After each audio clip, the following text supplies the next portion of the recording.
അനുഗ്രഹീതമായ പ്രഭാതം ഉന്മന്ന സന്ദേശങ്ങൾ കേൾക്കുന്ന മാന്യസ്നേഹിതർക്ക് ക്രിസ്തുവിൽ വന്ദനം. എഫെസ്യ ലേഖനം എഴുതി പഠിക്കാൻ സർവകൃപാലുവായ ദൈവം നമ്മളെ സഹായിച്ചുകൊണ്ടിരിക്കുന്നല്ലോ. ഇന്നലെ നമ്മൾ ചിന്തിച്ചത് പ്രിയനായവനിൽ സൗജന്യമായി നൽകിയ അടുത്ത പദം നമ്മൾ വായിക്കുന്നു, കൃപാമഹത്വത്തിൻ്റെ പുകഴ്ചയ്ക്കായി. കൃപാമഹത്വം. പ്രിയരെ, നമുക്ക് ദൈവകൃപയില്ലെങ്കിൽ നമുക്ക് ഏതെങ്കിലും തരത്തിലുള്ള വിലയുണ്ടോ? കൃപാമഹത്വത്തിൻ്റെ, കേട്ടോ, അപ്പം നിങ്ങൾ നോക്കിയേ, സൗജന്യമായി നൽകിയ തൻ്റെ കൃപ, നമ്മുടെ അല്ല. അവിടെയാണ് വിഷയം. എൻ്റെ ആണെന്ന് പറഞ്ഞുള്ള തോന്നൽ ജീവിക്കുന്ന അപകടകരമാട്ടോ. എന്നും നമ്മൾ ജീസസ്. പ്രിയരെ, വിശ്വസ്തയോടെ നമ്മൾ നിൽക്കുമ്പോൾ നമ്മളെ മാനിക്കുക എന്നുള്ള നമ്മുടെ അപ്പൻ്റെ ഡ്യൂട്ടിയാ. നമ്മളെ മാനിച്ചില്ല പിന്നെ ആരെയും ദൈവം മാനിക്കുന്നത്. പക്ഷെ നമ്മളെ മാനിക്കുമ്പോൾ ആ മാന്യതയ്ക്കകത്ത് നമ്മൾ മതിമറന്നു പോകരുതെന്നാണ് ഞാൻ പറഞ്ഞതിൻ്റെ അർത്ഥം. പണം വിഷയമല്ല, ആ പണത്തോടുള്ള സമീപനമാണ്. ഞാൻ പറഞ്ഞ രഹസ്യം മനസ്സിലായ ദൈവമക്കളെ, ദൈവം തന്ന കൃപയ്ക്കായിട്ട് എപ്പോഴും നന്ദി പറയണം. അടുത്ത നോക്കിയേ, കൃപാമഹത്വത്തിൻ്റെ പുകഴ്ചയ്ക്കായി സ്നേഹത്തിൽ. ഈ അടുത്ത പാരഗ്രാഫിലെ പൗലോസിൻ്റെ ഒരു പ്രാർത്ഥന കാണാൻ കഴിയും. ആ പ്രാർത്ഥനയിൽ പറയുന്നൊരു പദം ഞാൻ വായിച്ചിട്ട് ഇതിലേക്ക് വരാം. ആമേൻ. 15-ാം വാക്യം. അത് നിമിത്തം ഞാനും നിങ്ങൾക്ക് കർത്താവായ യേശുവിലുള്ള വിശ്വാസത്തെയും സകല വിശുദ്ധന്മാരോടുമുള്ള സ്നേഹത്തെയും കുറിച്ച് കേട്ടിട്ട്. ആമേൻ. ആത്മാവിൻ്റെ ഫലത്തിൽ ഏറ്റവും പ്രധാനപ്പെട്ടതൊന്നാണ് ദൈവസ്നേഹം എന്ന് പറയുന്നത്. പ്രിയരെ, നമ്മളൊരാൾക്ക് മുറിവുണ്ടാക്കരുത് കേട്ടോ.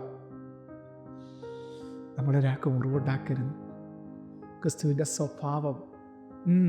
പത്രോസിൻ്റെ 1-ാം ലേഖനത്തിനകത്തൊരു വാക്യമുണ്ട്, അവൻ്റെ ദിവ്യശക്തി ജീവന് ഭക്തിക്ക് വേണ്ടതൊക്കെ തരും. അവയാൽ നിങ്ങൾ ലോകത്താലുള്ള നാശം വിട്ടൊഴിഞ്ഞ് അവൻ്റെ ദിവ്യ സ്വഭാവത്തിന് കൂട്ടാളികളായിത്തീരുന്നു. ദിവ്യശക്തി, ദിവ്യ സ്വഭാവം. ഒത്തിരി പേർക്ക് ദിവ്യശക്തി ഉണ്ട് കേട്ടോ, പക്ഷെ ദിവ്യ സ്വഭാവം ഇല്ല. ചിലർക്ക് ക്യാരക്ടറുണ്ട്, ചിലർക്ക് ലൈഫ് നല്ലതായിട്ടുണ്ട്, പക്ഷെ ശക്തിയില്ല. ഇത് രണ്ടും നമുക്ക് വേണം. ക്രിസ്തുവിനെ നമുക്ക് വെളിപ്പെടുത്തണമെങ്കിൽ ദൈവശക്തി കൂടിയേ വരത്തുള്ളൂ. പക്ഷേ നമ്മൾ നിത്യത ചിലെങ്കിൽ ദൈവ സ്വഭാവം ഉണ്ടെങ്കിലേ പറ്റത്തുള്ളൂ. നിലനിൽക്കുന്ന ആത്മീക ഫലങ്ങൾ നമ്മൾ പുറത്തു വന്നെങ്കിലേ നിത്യതയിൽ എന്തെങ്കിലും പ്രതിഫലം കിട്ടത്തുള്ളൂ കേട്ടോ. നമ്മുടെ സ്വഭാവം കൊണ്ട്, നമ്മുടെ സ്നേഹം കൊണ്ട് അനേകർ കർത്താവിലേക്ക് വരാൻ മുഖാന്തരമാകട്ടെ. ആമേൻ. ഞാൻ വിചാരിക്കുന്നു, വസ്ത്രം കാത്ത ശൗലിനെ മുട്ടുകുത്തി ആമേൻ ഇവരുടെ പാപം ഇവരോട് ക്ഷമിക്കണമേ എന്ന് പറഞ്ഞ സ്തേഫാനോസിൻ്റെ ആമേൻ ഏറ്റുപറച്ചിൽ സ്വാധീനിച്ചിട്ടുണ്ടായിരിക്കണം. സ്തേഫാനോസിൻ്റെ കുടുംബക്കാരെ സ്നാനപ്പെടുത്തിയത് പൗലോസാണെന്ന് കാണാനായിട്ട്. ഇതാ ദൈവത്തിൻ്റെ നീതി എന്ന് പറയുന്നത് കേട്ടോ. നിന്നെ മുറിവേൽപ്പിക്കുമ്പോഴും സ്നേഹത്തോടെ ക്ഷമിക്കാൻ കഴിയണം. നമുക്ക് ജയജീവിതം നയിക്കാൻ കഴിയും. കണ്ണടയ്ക്കാൻ പ്രാർത്ഥിക്കാം. സ്വർഗീയ പിതാവ്, ഇടപെട്ട ദൂതിൻ്റെ മുമ്പിൽ ഒരുമിച്ച് സമർപ്പിക്കുന്നു. ഞങ്ങളോട് അറിയിച്ച ദൈവവചനത്തിനായിട്ട് സ്തോത്രം. ഞങ്ങളെ കേൾപ്പിച്ച ദൂതിനായിട്ട് സ്തോത്രം. ഈ വചനം കേട്ടുകൊണ്ടിരിക്കുന്ന എല്ലാവരുടെയും ജീവിതത്തിൽ അസാധാരണമായ ചലനങ്ങളും മാറ്റങ്ങളും ഉണ്ടാവട്ടെ എന്ന് പ്രാർത്ഥിക്കുന്നു. ബ്ലസ് ചെയ്യുന്നു യേശുവിൻ നാമത്തിൽ തന്നെ.